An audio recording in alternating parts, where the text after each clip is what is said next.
I keep seeing folks bring home plants that they have absolutely no damn qualification to take care of.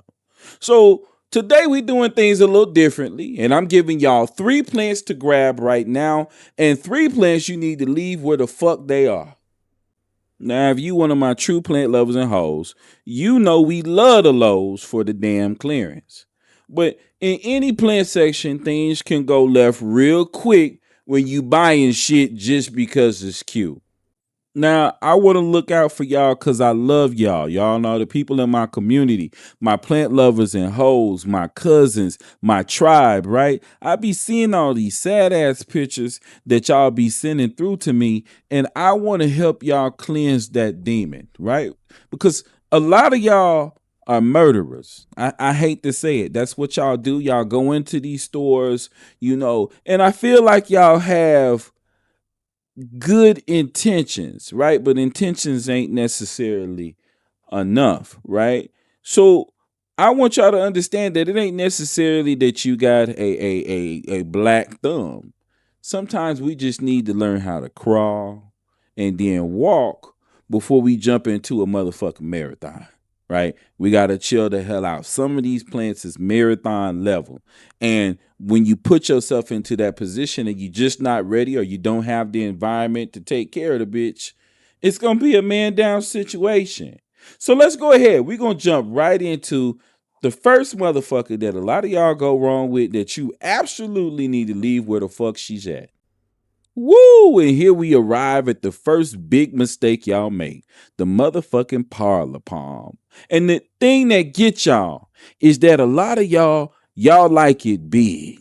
And ain't nothing wrong with liking it big, but the problem with this is y'all don't have the environment for this plant, plain and simple. It comes from a tropical rainforest. It has very specific watering needs. It needs a whole hell of a lot of humidity. A whole lot of you hoes don't want to put a humidifier in the house. Y'all don't want to check the humidity, which then turns into spider mites. They love spider mites, mealybugs, and scale. They are super sensitive to fluoride, which is going to make the tips turn brown. It's going to be a man down situation. Leave this where the fuck it's at unless you live in a subtropical environment like Florida or Louisiana or somewhere like that. Otherwise, leave the Parlor Palm the hell alone. And next up, we arrive at the pretty girl trap. Absolutely beautiful, but she is the queen of being the pretty girl with the bad attitude. Calatheas. Same thing. They need a lot of humidity. A lot of the Calathea are extremely sensitive to tap water. The fluoride and the minerals and stuff dissolved into that tap water is going to turn those leaf tips brown and crusty a lot of times. If you don't want to do what you got to do to take care of this pretty girl, leave her where the hell she is. Please and thank you. Next up, for the funny looking motherfucker that I don't understand what y'all see in him. The Fiddle Leaf Fig is known for being fussy as hell. You find just the right place and then you move him too far to the left or 3 inches to the right, all the leaves fall off. You don't give it enough humidity, all the leaves fall off. It has an insatiable hunger for light. It's a fucking tree. If you don't take care of the lighting needs, all the fucking leaves fall off. What I would say is get you a rubber tree plant if you want to do a ficus. These are hard to take care of. Leave it where the fuck it's at.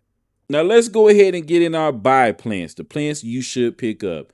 Most slept on, I feel like, are the Scindapsus plants. Coastal Farms has brought this rare Mount Salak Scindapsus to market. Super, super easy when we think about the ratio of beauty to care. As long as you do not overwater these plants and leave them sitting in a lot of water for long periods of time, everything else is super easy with these plants. I love a plant that will communicate to you what it needs. These leaves will curl pretty dramatically when the plant needs to be watered. Also, what I'll say with Coastal Farms is these clay pots that they have right now that are like fucking 5 or 6 pounds, they are extremely nice. However, you do pay a premium for them. It's like $5 more. So it's like $24.98 for these versus the $19.98. These are beautiful plants. Now, this example that they have here today ain't the best example of the Scindapsus Mount Select, but absolutely beautiful plants. All right, let's jump into plant number 2, ZZ plants. This one specifically is the Chameleon ZZ plant. I put this right up there with snake plants or Sansevieria when it comes to plants that are tough and easy to take care of. The Chameleon ZZ is different because it comes in with kind of like these chartreuse speckled or splotched leaves that eventually become more of a darker green as the leaf begins to age. But ZZ plants can handle really, really low light. They can handle bright light. They don't need to be watered very often at all. I water my ZZ plant maybe once every month or two, right? They are super, super easy to take care of. But again, this is another plant that you do not want to leave sitting in water. Now, the apple pie of plants, you can never go wrong with a pothos. And I feel like it's never been a better time to buy a pothos because there are so many variations of this plant right now that it's crazy. This right here, I don't know what this is that Coastal Farms has, but this is not your regular everyday pothos. If you look at the variegation, y'all know what I'm talking about. It's there, but it's very, very light, and it's really, really interesting to me the way that it exists as far as it's like the contrast between the greens and the kind of yellowish looking parts of it. But pothos are extremely easy to take care of, extremely easy to propagate with the right care, the right amount of light. They can grow really, really, really, really long, easy to take care of. You can absolutely not go wrong with a pothos. And like I said, right now there are more of these than I have ever seen before. Actually, let me grab one of these marble queens. I think that they are stunning. I'm not really a big pothos person. I'm not a big variegation person, but when you look at these, I feel like it's really, really hard to look at that and not absolutely love it.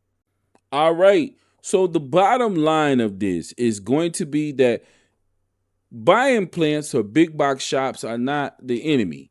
The enemy is you when you set yourself up for failure by just grabbing some shit because you like the way that it looks. Now, if you like the way that it looks, you research the care needs and you are willing to do what needs to be done in order to take care of them. For example, my love for alocasia, then absolutely buy it. But if you know what needs to be done or you have some ideal of it and you say, I'm not doing that, and then you get the plant home and it rapidly declines, and then you say, I'm not good at taking care of plants. No, you either just not well researched or you hard headed as fuck. You don't want to do what needs to be done. So know what your plant needs before you bring it home. It will take you a long way, and the plants will thank you for it. Until next time, thank me later. Mm-hmm.